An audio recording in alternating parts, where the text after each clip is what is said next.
Hello दोस्तों, welcome to my channel Tally Prime basic advance video course में आप सभी का स्वागत है।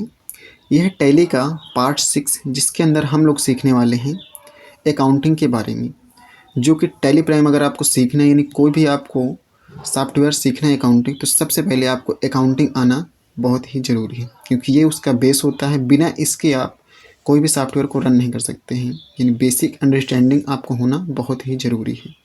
इसके अंदर हम लोग सीखने वाले हैं अकाउंटिंग क्या है, अकाउंटिंग कितने प्रकार की होती हैं, इसके रूल्स क्या होते हैं, इन सारी चीज़ों के बारे में आज के इस वीडियो में हम लोग सीखने वाले हैं।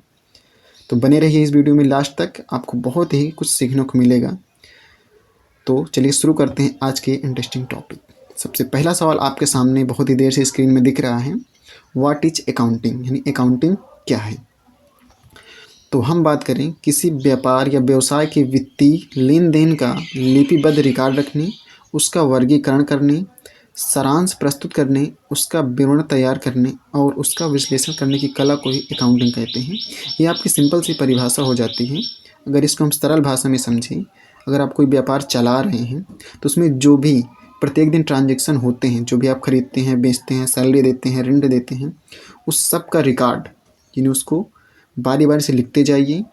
लास्ट में उसकी क्लासिफिकेशन करिए, कौन किसकी कैटेगरी में आएगा, कौन खर्च है, कौन इनकम है, कौन कमाई है, कौन क्या है, उस सब को एक वर्गीकरण किया जाता है।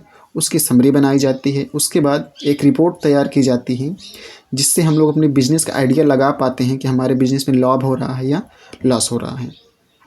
तो उससे ही हम लोग अकाउंटिंग कहते हैं। जो इन सब चीज़ों को मेनटेन करता है उसे हम लोग अकाउंटिंग बोलते हैं। और इसको जो मेंटेन करता है उसको हम लोग अकाउंटेंट बोलते हैं, जिसे हम लोग चार्टर्ड अकाउंटेंट बोलते हैं। अगर हम इसको और सरल भाषा में बोलें तो day to day transaction of your business which helps to know your business financial status. अगर आपसे कोई पूछता है व्हाट इज अकाउंटिंग, तो आप इस सिंपल से एक लाइन जवाब दे सकते हैं, क्या?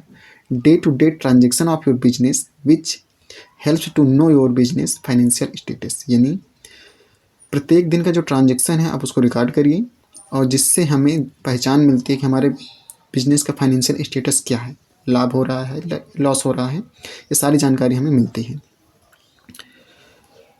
अकाउंटिंग के मुख्य 3 प्रकार होते हैं, जो हैं पर्सनल अकाउंट, रियल अकाउंट और नॉमिनल अकाउंट। अगर हिंदी में बात करें, व्यक्तिगत खाता, वास्तविक खाता और नाम मात्र खाता।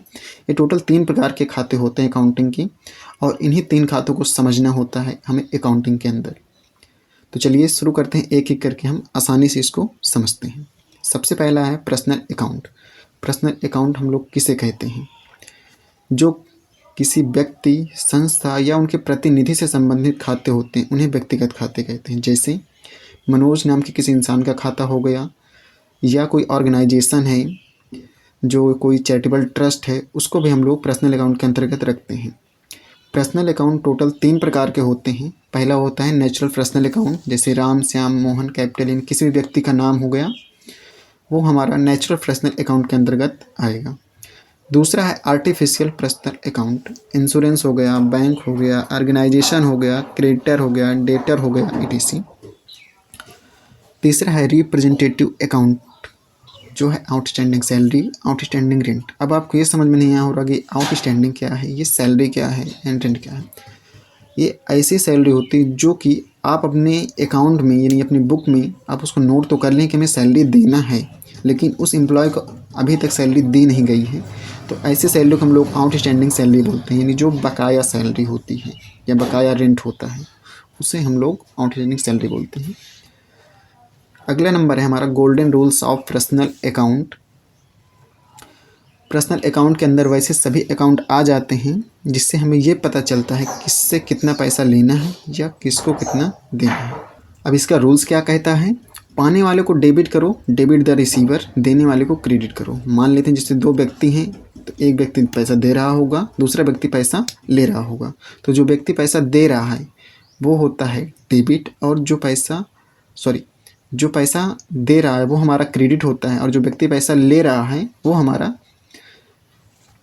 डेबिट होता है। तो पाने वाले जो व्यक्ति पैसा पा रहा है उसको डेबिट करना होता है, जो व्यक्ति पैसा दे रहा होता है उसको हमें क्रेडिट करना होता है। ये रूल्स आपको याद रखना है, बहुत ही इंपॉर्टेंट रूल्स हैं।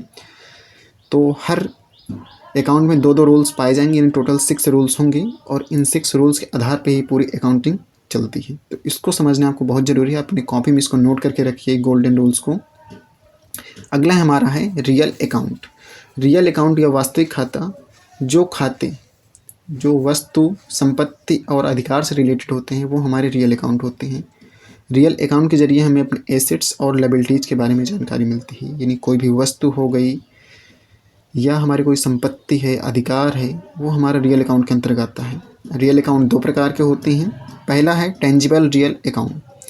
टेंजिबल रियल अकाउंट हम लोग उसे बोलते हैं जिस चीज़ों को हम छू सकते हैं, यानी हम उसको महसूस कर सकते हैं, टच कर सकते हैं, वो हमारे टेंजिबल रियल अकाउंट के अंतर्गत आते हैं।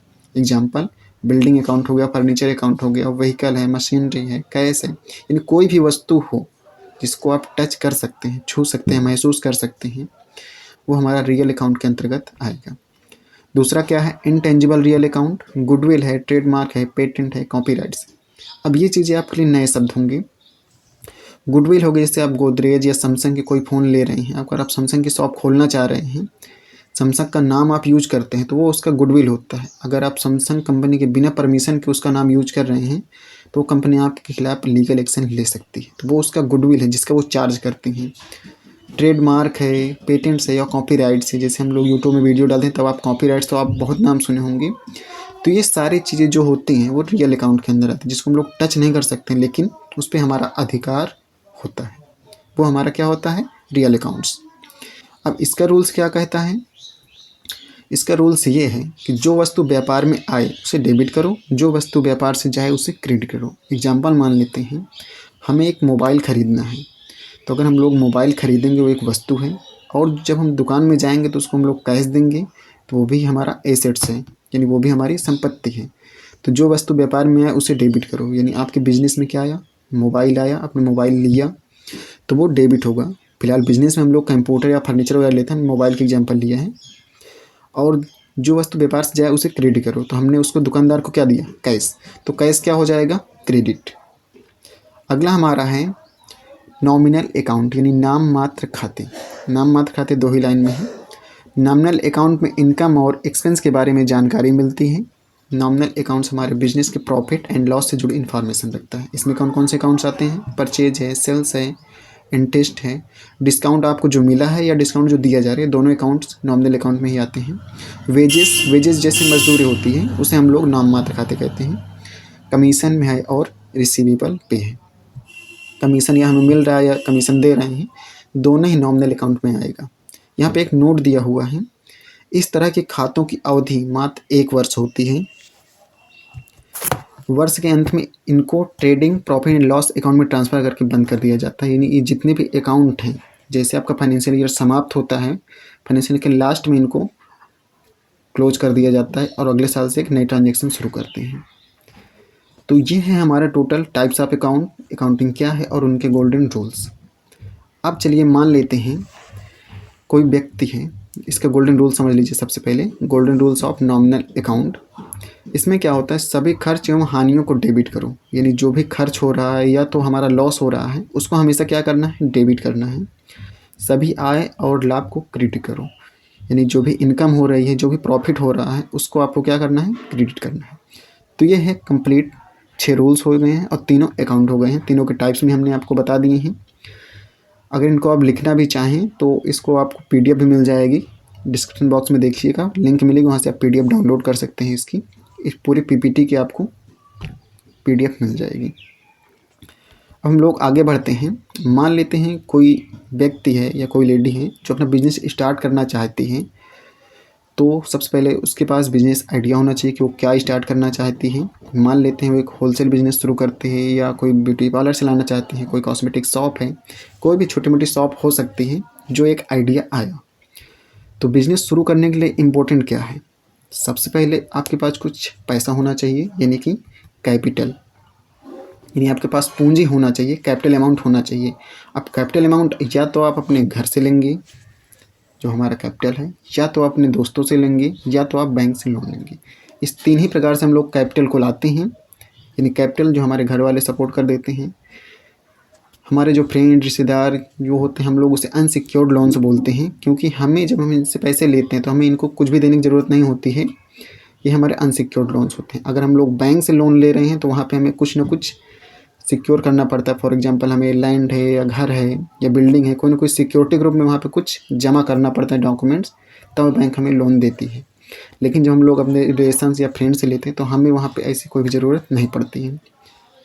तो आपने बिजनेस आइडिया लिया, आपके पास कैपिटल आ चुका है, अब आपको क्या ज़रूरत है, कुछ यहाँ से आपको लाना पड़ेगा सामान।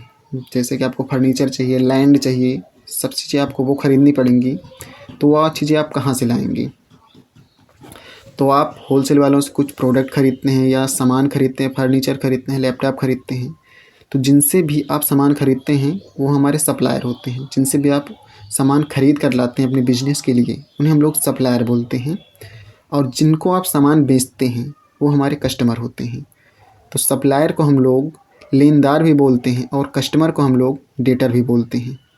तो उम्मीद है ये वीडियो आपको समझ में आ गई होगी। मिलते हैं आपसे नेक्स्ट वीडियो में। हम लोग उसमें सीखेंगे फाइनेंशियल ईयर क्या होता है और कुछ अकाउंटिंग के टर्म्स उसमें सीखने वाले हैं। फिलहाल मिलते हैं आपसे नेक्स्ट वीडियो में, तब तक के लिए थैंक यू।